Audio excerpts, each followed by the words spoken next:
Is it worth it? Over the last couple of days, I've done some videos about with titles that say things like why I hate having kids or children, or why is marriage so hard? And the point of these videos and the point of me being here is to talk about anxiety, stress, depression, and how I deal with it. And maybe you agree, disagree, or don't like it, or do like it. That's your taste, not mine. But when you're looking at what I've said over the last couple months and how I've been doing my videos over the last, since I started this couple months, you see that there's always a connection between what I'm saying and why I'm saying it. Kids are hard. They're challenging. They're stressful. They pull and push at your heart. They exhaust you. They drive you crazy. And they're just exhausting. And it doesn't matter if they're 7 or 17 or 27. They're exhausting. Okay? Being married, it's hard.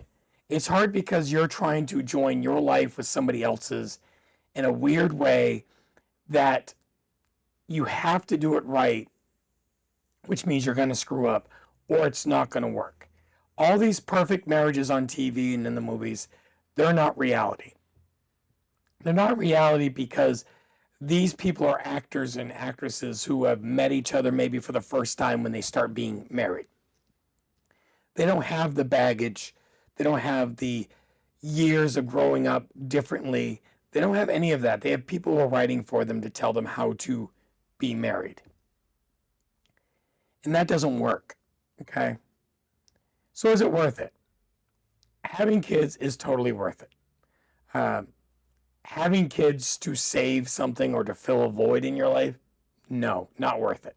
Having kids so you can have pretty Christmas cards or dress them up like you want to dress up or to fulfill a childhood lack that you had, no, not worth it.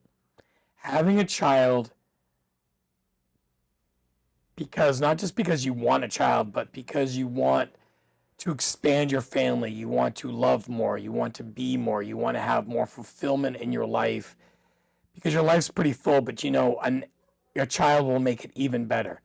That is a good way to have a child.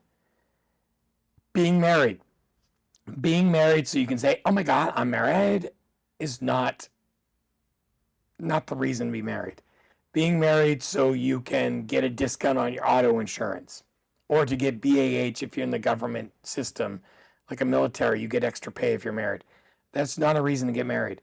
Being married because she's pregnant and you need to do certain things and your family and her family or whatever, not a good reason to get married. A lot of people get married for that reason. They get married because, my God, she's pregnant, I got to do the right thing. There are many people who have survived that and have thrived through that.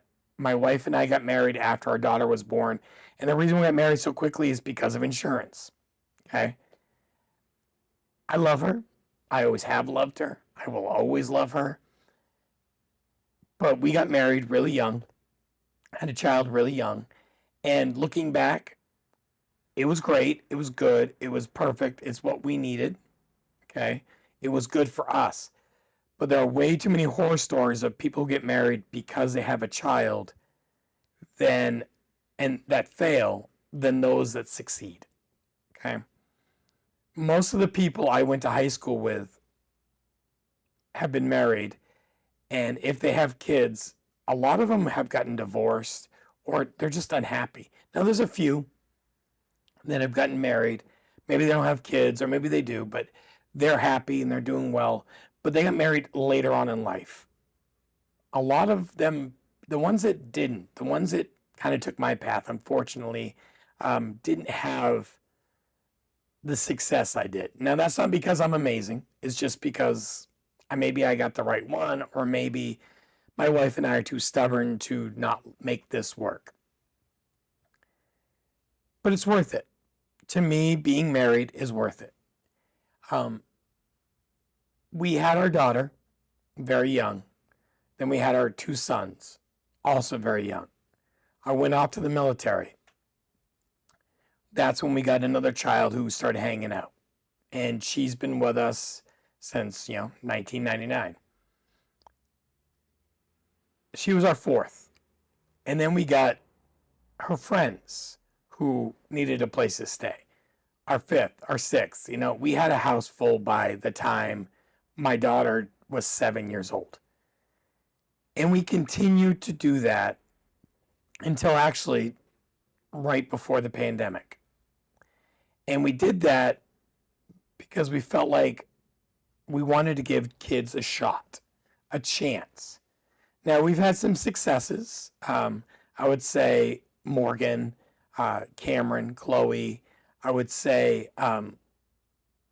April, even though she wasn't here a long time, Emmy. They've all been successes. I would say Tabitha, Bobby Jean, Victoria, all successes. We've had some failures, some ones that we really wish we could have done better for, but we couldn't.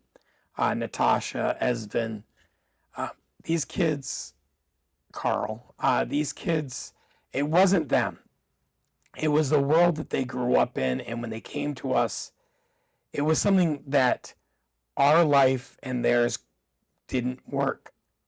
Now, it's not that they gave up or we gave up. We just realized for them, it wasn't us.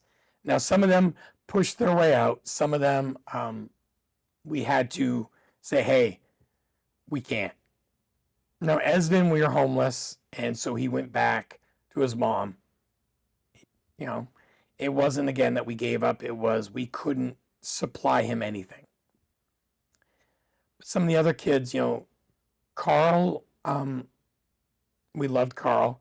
He needed a higher amount of parenting, like a medical parenting that we weren't allowed to do.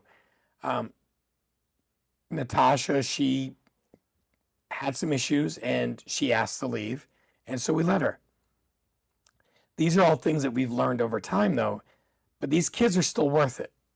See, that's the thing I think a lot of people they don't see. I've talked about before how there are a lot of kids in foster care, and if people in the church or people in the community who keep saying, well, we need to help these kids, actually wouldn't help the kids, we wouldn't have this problem. Every kid, every child is worth it. Every child deserves a chance to be with the right family. And sometimes you feel like, oh, well, I'm not the right family. I can't do it. I can't do kids. I can't do this. But you've never tried it. And don't just do foster parenting. Don't just have kids because you feel like you have to. Don't do it because you feel guilty. Some people do foster parenting to see if they're ready to have a real child, one of their own. And they know it's going to be temporary. There's a lot of foster parents out there that do like emergency type deal. One of our kiddos was supposed to be a 2-week thing, and he's 17 now. So we got him at 4. He's still in our life. Even though he doesn't live with us full time, he's still in our life. And I think that's the point. We decided a long time ago that kids were worth it. Now, do the kids drive us crazy? Absolutely. When their windshield breaks and they're in middle of Texas and they don't have any money to fix it, they drive us crazy. Or if they're in Las Vegas or in North Carolina or in Pennsylvania and something happens and the first one they call is us, or they don't call us and we find out later that they had an emergency and they didn't call us, both bother us. It's funny. It's like if our kids bother us to help them, we get annoyed. But when they also don't call us because they're in a crisis, it also annoys us. And that's what a parent is. It's almost like you can't pick on our kid because they're ours. We can pick on them, but you can't. Our kids drive us crazy, but they shouldn't be driving you crazy. So when our kids don't ask for our help, we get kind of like, oh, they asked them instead of us. We get jealous.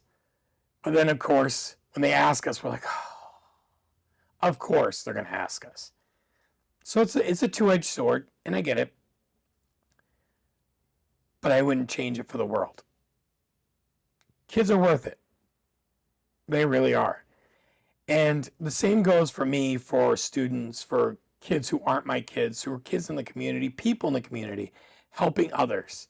Um, I don't care if you're a high school student that I taught for 2 weeks or you're a college student that I taught for 2 years. Uh, when you ask for help, I'm going to try to help you. Now, can I always succeed? No. Am I going to help you do something really, really stupid? Probably not. But if it's something that's beneficial, that's I know is going to help you or can save you from dumber things later, I can help. I'll try to help. I'll do my best. That comes to being married. Marriage is really, really, really hard. Okay? It's not easy. No matter what people tell you, no matter what people say, being married is really difficult. It's difficult if you truly love the person. It's difficult if you truly respect and want to honor the person. Now, how does that make sense, right? If you love the person, it should be easy. No, if you love the person, it's hard. It's hard because if you disappoint that person, if you make a mistake, if you see that person upset or sad or mad, you take it personally. You take it on your heart, on your soul. It angers you that they're upset. It frustrates you that they're frustrated. It makes you mad when they're mad. When the world comes after them, you don't want to just sit by and just deal with it. You want to fix it and fix it now. Okay? And I think that's a big thing with the world. Okay? A lot of people get married for financial reasons. A lot of people get married because they're a good person or whatever else. And then they get divorced. They get divorced because they're two people living two different lives in the same house. My wife and I have very different lifestyles, but our life is more together than separate. We do things together, even if it's sitting on the back deck at the end of the day in the nice sun, or watching a zombie apocalypse movie, or going on a road trip to go, in the middle of nowhere to buy flowers at a garden. We went skydiving, we went ziplining, we've gone to amusement parks. We've done all these things together. And while we don't always maybe both of us don't like what we're doing, we do it together because we know the other one enjoys it. My wife has been to plenty of movies that she didn't want to go to, and she went because she knew I enjoyed it. I have been to plenty of band things and art things and yard sales and things like that I don't want to do. I do it because it brings her joy, and her joy brings me joy.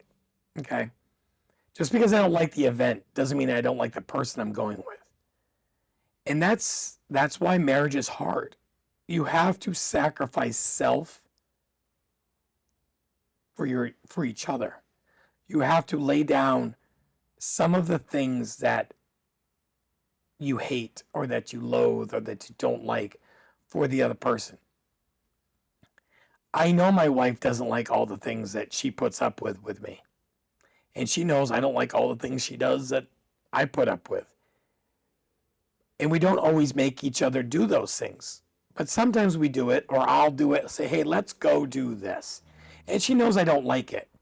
But she also knows, hey, I'm suggesting it because I feel like she should have some her time with me. We should have some couple time doing something she enjoys. I don't want to go ziplining. I don't care about ziplining. When we skydived a couple years ago, I didn't want to do that. I've done it. I've jumped out of perfectly good airplanes. I don't like it. But she's never done it, and she's always wanted to do it. So we did it. And to me, afterwards, her face, her expressions, her joy, all worth it. Okay? When we went ziplining, again, she had so much fun at the end of it. She was so happy. Didn't matter to me about, whatever to me. It was important to her. And like I said, she's sat through many, many superhero movies, dinosaur movies, movies she didn't want to watch. She's heard me ramble on about historical events and things that make she didn't care about. She just doesn't. She sat through them and listened to me through it because she was sacrificing herself for my joy. And we do that all the time.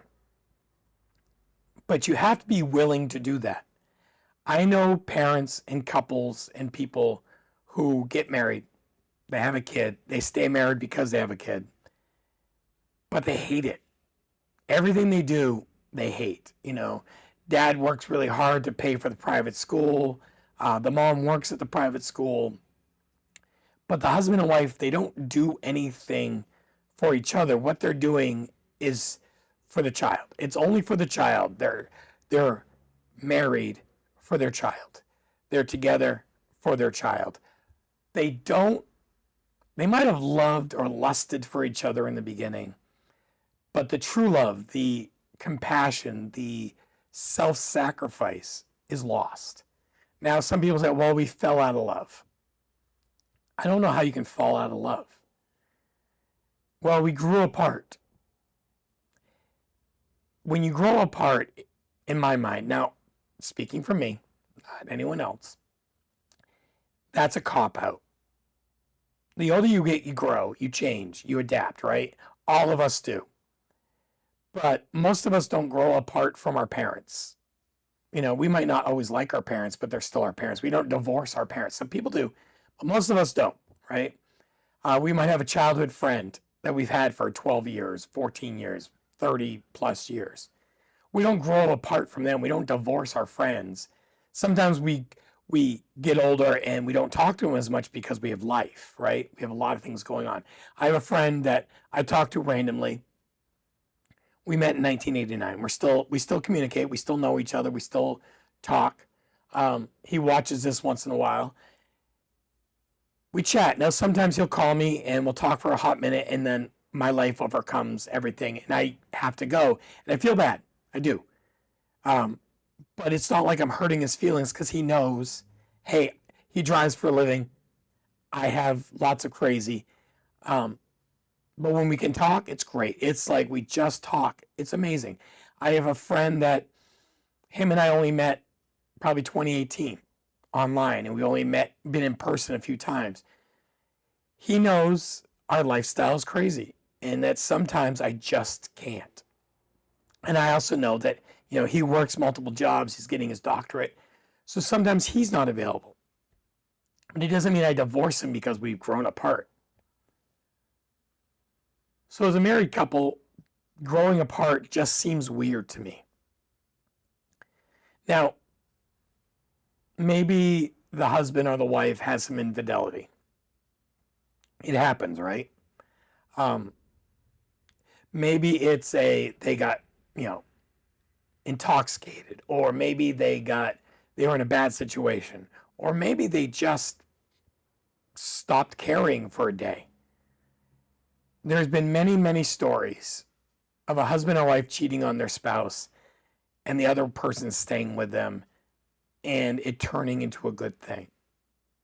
You might say, how does that ever work? How does it work? How can the trust be there? The trust is there because you as the spouse probably have done things in your mind not as bad as infidelity, but it's still bad. You could have spent money on something stupid. You could have not paid the bills like you were supposed to.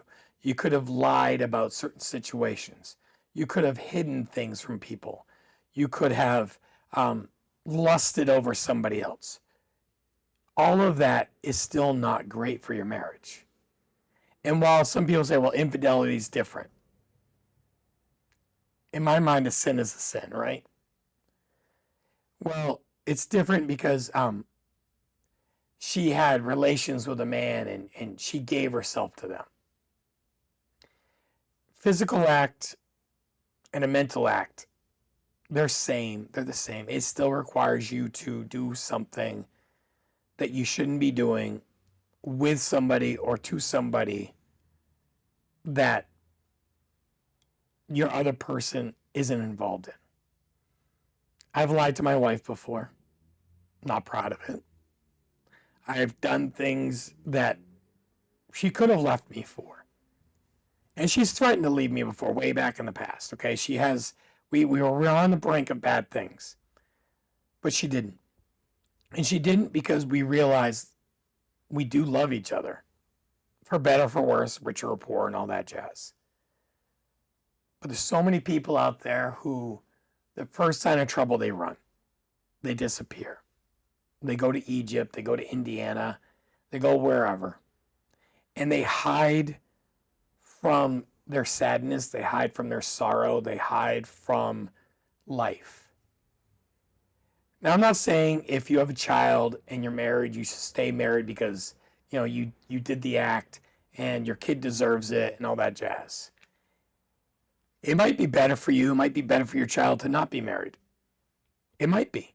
And there are cases for that. And I know a few personally that, yes, that is the case. But staying married because you have a kid, no, don't do it. Staying married because you think, well, it's best for my child to have a mom and a dad in the house. If you're not going to respect each other in the house, if you're not going to love each other, if you're not going to show that child what an actual loving couple is, don't do it.